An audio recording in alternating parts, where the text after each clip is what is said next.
Hello guys, welcome to the blog. और इस वक्त मैं हूँ एक नए देश में, इसका नाम है भूटान। और भूटान का एक छोटा सा शहर जिसका नाम है फ्यूटसेलिंग। इस वक्त मैं वहाँ पर हूँ और आज है 12 जुलाई 2026। तो आज से हम यात्रा शुरू करने वाले हैं 7 दिनों की across the cities of Bhutan. हम लोग यहाँ पे आए थे कल शाम को 6 बजे के आसपास। फिर हमने ओवरनाइट स्टे किया होटल के अंदर एंड आज निकलेंगे थिम्पू की तरफ। तब तक मैं आपको थोड़ा बताता हूँ भूटान के बारे में। बहुत ही पास पड़ता है ये बंगाल के बॉर्डर से। द लास्ट डिस्ट्रिक्ट वो जयगांव। तो आप जयगांव आओगे, उसके अगले पड़ाव पर ही आपको भूटान का ये छोटा सा शहर फ्यूटसेलिंग मिलेगा। अगर मैं आपको बताऊँ कि which state you can compare it with, so that would be Sikkim, very closer to Sikkim.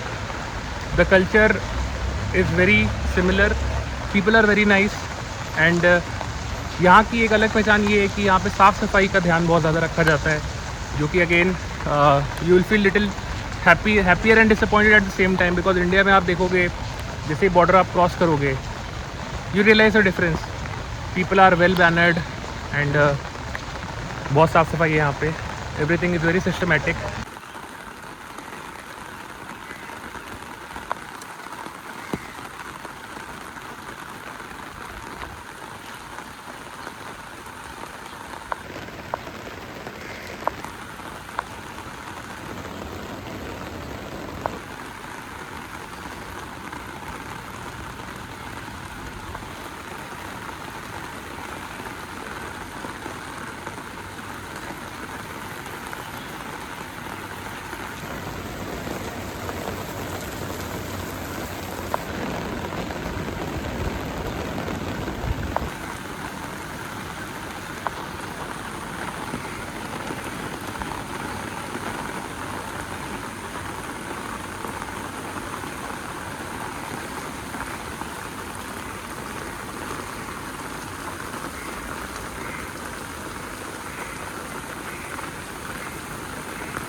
मैं यहाँ पे सुबह के 7 बजे वॉक पे निकला था एंड मैं देख रहा हूँ कि इतनी शांति है यहाँ पे, इतना बढ़िया मौसम है। लोग अपना हॉर्न नहीं मारते यहाँ पे, पहली बात है। गाड़ियाँ अगर चल रही हैं there will be no horn. People are very very well mannered. सब लोग अपना निकल के घरों से ऑफिस की तरफ जा रहे हैं। ये वो लोकेलिटी है जहाँ पे हमने होटल लिया है। So I will show you the hotel. The name is hotel Lahaki. This is how it looks like from outside. I will try to show you the hotel rooms as well. The rooms are pretty decent and the AC was working very fine. The main thing, क्योंकि यहाँ पे उमस है काफ़ी ज़्यादा. It's very humid out here. It's raining and weather is not so chilled. Probably we will find the good weather that we are looking for in Thimphu और पारो. अगर आपको आना है, सबसे पहले आपको आना पड़ेगा न्यू जलपाईगुड़ी एंड वहाँ से फिर आप कैब लोगे। कैब में अराउंड आपको 6-7 घंटे लगते हैं to come to this place called Phuentsholing, जहाँ से आपकी जर्नी स्टार्ट होगी टुवर्ड्स भूटान। सदर्न साइड पे it borders Bengal, western side पे सिक्किम का बॉर्डर लगता है, ईस्टर्न साइड पे there is Arunachal and northern side पे there is China. And you see that there is influence of all these places here. कल हम काफ़ी मार्ट एंड स्टोर्स में गए थे जहाँ पे हमें चाइनीज़ प्रोडक्ट्स देखने को मिले, कोरियन भी मिले. A lot of things that are sold here, they come from China. But the biggest influence is influence of India. These people really like Indians because India and Bhutan share a very good relation. आपस में काफ़ी चीज़ों पे इन लोगों का coordination है.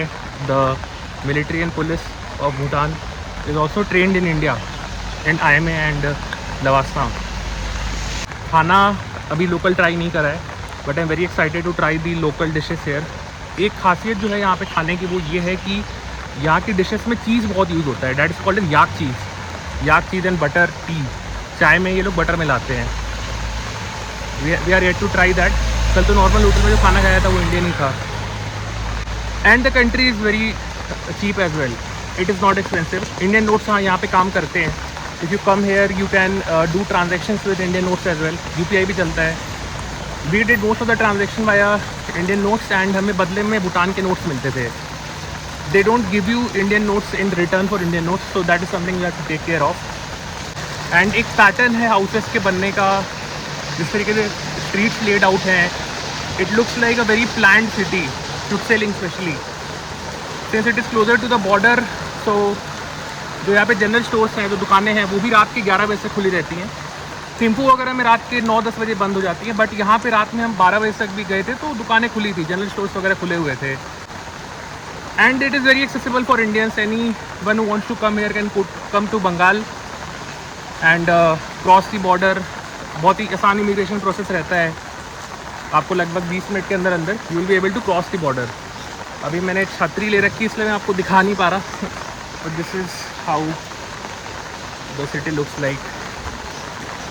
The main places in Bhutan, Thimphu, the capital city, then Paro, there is that famous monastery that is called as the Hanging Temple or Hanging Monastery, something like that. So वहाँ पे we'll be going. And there is a valley called as Sobjika Valley. So that is one of the most unseen places of Bhutan, and I'm very excited to go there. Sobjika इस मौसम के अंदर, especially while it's raining, will be very interesting to see. So yeah, till then stay tuned and I will try and give you guys a glimpse of how Bhutan is, how people here are, and tell you everything about this beautiful country. And one thing that I want to tell additionally is that ये country के अंदर एक special type of indicator का use करा जाता है to measure the quality of life of people. That is gross happiness index, and that you won't see in any other part of the world. बाकी देशों में आप देखोगे they use domestic product GDP, GNP, but यहाँ पे दे use GHI.